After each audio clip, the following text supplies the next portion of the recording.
Happy Monday, mortgage, real estate, and world at large. Todd Duncan, good to be with you each day, 9 o'clock sharp, Monday through Friday.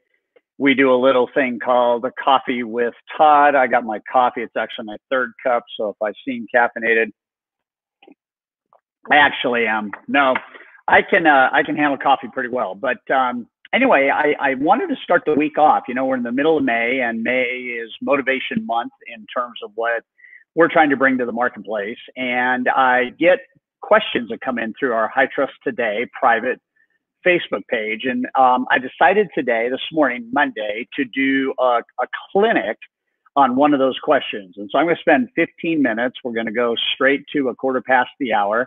And in each of those 5 minutes, I want to talk about one thing. Okay. So let me set the stage on this. The question that came in that I really want to address is, I lead some large teams, and I am a fanatic when it comes to time blocking ever since I learned it from you. But so many loan officers and so many real estate agents still don't believe it is possible in our line of work to have order and routine. What would you say to LOs and agents who typically live a reactive type business? I think this is a really, really great question, right? And I don't know about you, but I think if I were to ask you, how many of you over the last week or two or three or four have found yourself reacting, you know, often to situations? Maybe it's contracts that are in process, maybe it's loans in process, maybe it's interruptions from sources you weren't planning on getting interrupted from, and you allow that interruption to take place anyway. There are hours and hours and hours that we could spend together on really giving you ideas around what are the world-class best practices of using time effectively.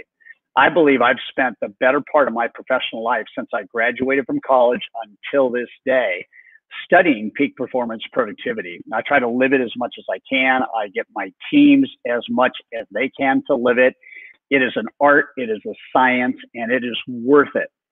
So we have a brand new resource called Connect. It's 16 videos that I have just recorded during the COVID process. And one of the lessons is entitled Own the Clock. And the idea behind Own the Clock is, how do you own the day? The idea being that if you don't own the day, then parts of the day own you. And so while I have a 33-page section that goes into Own the Clock in the Connect series, I'm going to give you a few highlights right now in these 15 minutes together. So I have some thoughts to this question. So many LOs and agents still don't believe it is possible in our line of work to have order and routine. What would you say to them, those who live a reactive type business? The first thing I would say is, have you ever remodeled a home? And it's a simple question. You know, I hope that everybody watching Coffee with Todd, we're on 6 different platforms as we broadcast this live session. I would hope that everybody at some level has either built a home, remodeled a home, tore down a home and rebuilt, or maybe a combination of those types of things. I can remember one home that I remodeled, and I can tell you that it was very clear to me that a lot of that home had to come down before a new part of that home could go up. And so in the world of time and time productivity, there's a word called deconstruction. And until a human being deconstructs where their time is going, they won't see the white space in which they can construct new, more proactive and productive behaviors. So I'll give you an example. In our High Trust Sales Academy, we ask people to kind of go back in their mind for the last 2 or 3 weeks and kind of write down the things that they routinely get involved in that during the teaching they realize that either they should not be involved in as much as they are, or actually that thing that they're involved in could be delegated. And I asked them to go through that. I asked them to write down as many as 6 things. And then I asked them to pick the top 2 things from those 6 things that they'd like to get rid of the soonest. And presumptively, the ones you want to get rid of the soonest would be the things that you're either taking way too much time to handle, and or things that are just not in your wheelhouse, and they're probably too expensive for you to do it compared to what somebody else could do it for you, so that you can reallocate that time to make more money. That is a deconstruction mindset. At the end of that little workshop that takes maybe 20 minutes, I ask people to take the top two and just add up, hours per day and how many hours per week do they think they're actually losing to that particular thing. And it's shocking to me that somewhere between 15 and 20 hours is the normal answer, that a couple of things that get in the way, that are not in your wheelhouse or that somebody else could do less expensively, you're actually doing. Now, if you really understand this, that means half the work week is not productive at best. So if half the work week isn't productive, to get 2 years of productivity using that same kind of workflow, I would have to work 4 years. To get 1 year of real productivity using that same analysis, I'd have to work 2 years. To get that same productivity in 10 years, I would have to work 40 years. You start to look at this, you start to look at if half the work week is going to something that randomly is not my highest and best use or something that somebody else could be doing, then how long will I wait before I start to make those changes? So when you remodel a home, you have to take down the walls. You got some of them, you got to take down some of the studs. If you're going to break away from the floor plan, you've got to reconfigure and take things out and then build things back up. So we always ask people to start with measuring your hourly rate. How proud are you of your hourly rate? When you look at how much money you've earned in the last couple of weeks, how many hours you've worked in the last couple of weeks, what is that number? It doesn't matter if you like your number or not. What matters is your number can get better. And I think people fail to understand the idea that I'm giving my life force. I'm giving life blood. I mean, this thing is me, right? It's my life. I am giving it to my work. So by definition, if I'm giving my life force to my work, then I need to make work as powerful as possible so that I don't shortchange my life force off the job. So part of this whole idea of owning the clock is how can you get minutes back every single hour so that then at some point you have hours that aggregate where you can either not work 12-hour days or you can work 4-day work weeks or you can change the model in any way that you'd like to change. So when you look at your hourly rate, no matter how high or how low, your hourly rate can grow. So we're getting ready to launch Sales Mastery this week, and we're looking at some of the testimonials from people that have come through Sales Mastery. And I was struck with one of these this morning that I wanted to share with you. And it's from a gal named Lisa Wills, and Lisa's been through the High Trust Sales Academy and Sales Mastery. And what she said is her hourly rate went from $35 an hour to over $700 an hour in 10 months. And this is pre-COVID. This is pre-low interest rates. This is pre-2020. This is the stuff she did last year to bring her value up that high. And she did it by reinventing and deconstructing her relationships with referral partners. She did it by reinventing and reconstructing how she worked with her PA and now 2 PAs. She did it from a standpoint of what was her average loan amounts and could she actually begin to move into the wealth management sector instead of the sector that she was in. And at the end of the day, all she did was start looking at every 2 weeks, how do I tick up how much I'm worth per hour? And that is a huge exercise. That's a huge exercise. So when we get back to time blocking and we get back to hourly rate, it stands to reason then that the more time you spend making money, the more money you will make. The more time you spend handling interruptions and things that get in the way, the less money you will make. So the key then is to how do we fix the interruptions and how do we get rid of them, and or how do we, in best case scenario, get rid of them, and if they ever pop up, delegate them. So this hourly rate thing is huge. And I think most of you in the business realize that you can make as much money as your actions warrant. You want to make more money, you got to spend more time doing things that make money. And if you want to have more time to make money, you got to be more efficient at the things you do so you have more time to make money. And so I teach a course called the 5 Foundational Principles for a High Performance Mortgage and Real Estate Team. Okay. First principle is everything can be improved. You need to write that down. Everything can be improved. And so the question is, where do you need the improvements the most? Where would you get the biggest breakthroughs? So 3 quick tips as we head our way to 15 past the hour. Tip number 1, by all accounting, you got to decide what your perfect week or your perfect day or your perfect month, as those aggregate, are going to look like. What is your perfect day? How many hours do you want to spend on you personally, gym, meditation, prayer time, morning routines, whatever? How many hours a day do you want to spend working with borrowers or sellers or buyers? I mean, how many hours a day do you want to do that? How many hours a day do you want to work on just your pipeline, loans and or transactions in process? What part of the day do you want to get knowledge so that you can be ahead of the competition?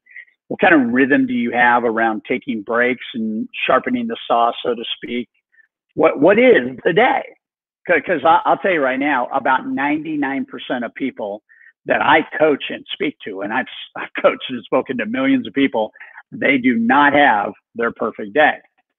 So the discipline is, let's decide what the day looks like, and then let's manage the things that get in the way of that day being carried out the way that I envision it. I can tell you right now, first time out of the blocks trying to live your perfect day, it's not going to be a perfect day. In fact, I'll tell you now, even as a guy that really owns time blocking, I mean, I spend my life trying to be as productive as possible. There's still things that interrupt, right? But I'm much more productive because I follow the basics, I follow the essentials, and if I ever have a bad day, I reload for the next day. So you've got to design your perfect day and perfect week. Okay. Number 2, you really, really need to understand the word priority.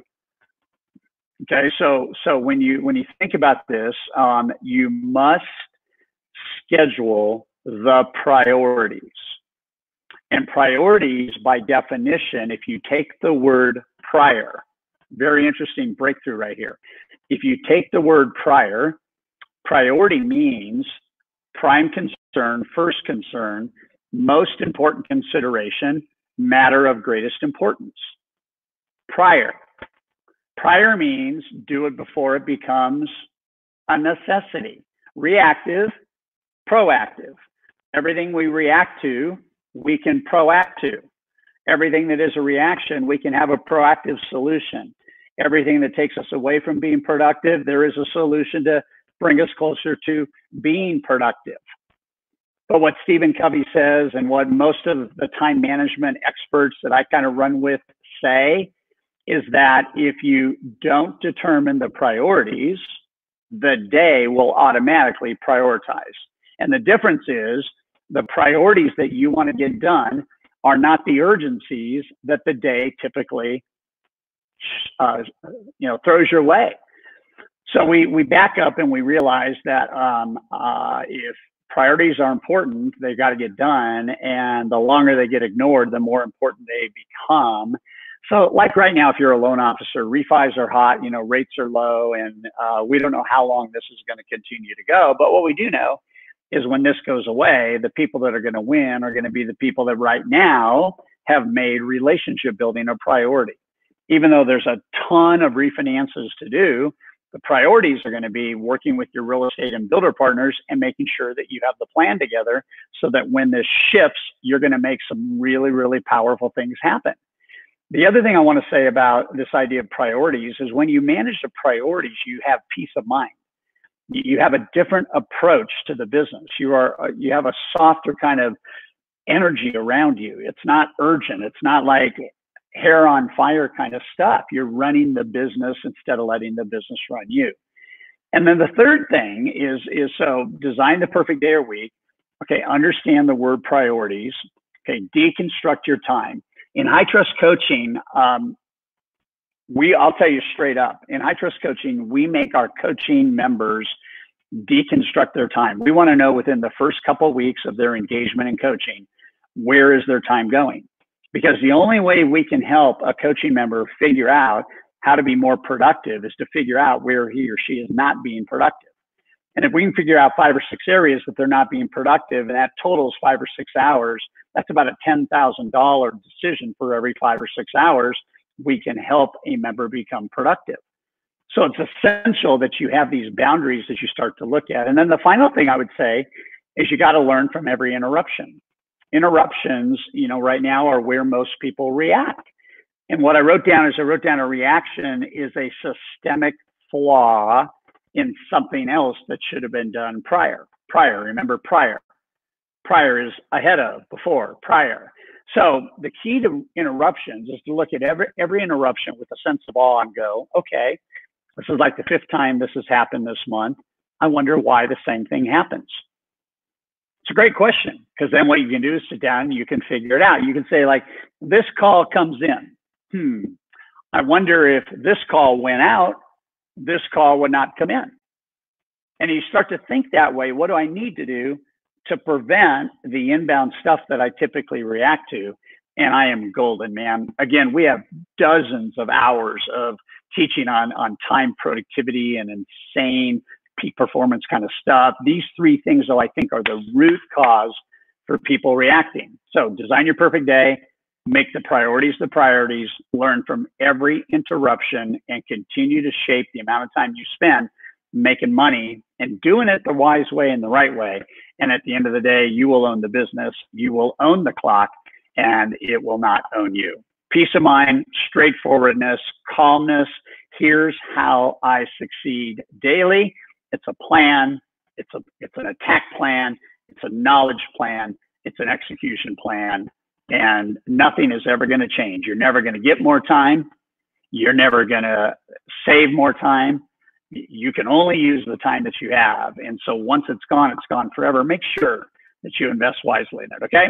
Tomorrow, huge interview tomorrow with Mike Hardy and Rick Mount, 2 unbelievable mortgage professionals and originators who help originators win. We're going to have a great leadership discussion with them tomorrow on Coffee with Todd.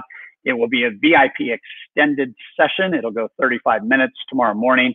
Be here or be square, 9 o'clock, Coffee with Todd. Thanks, guys. Have a great day.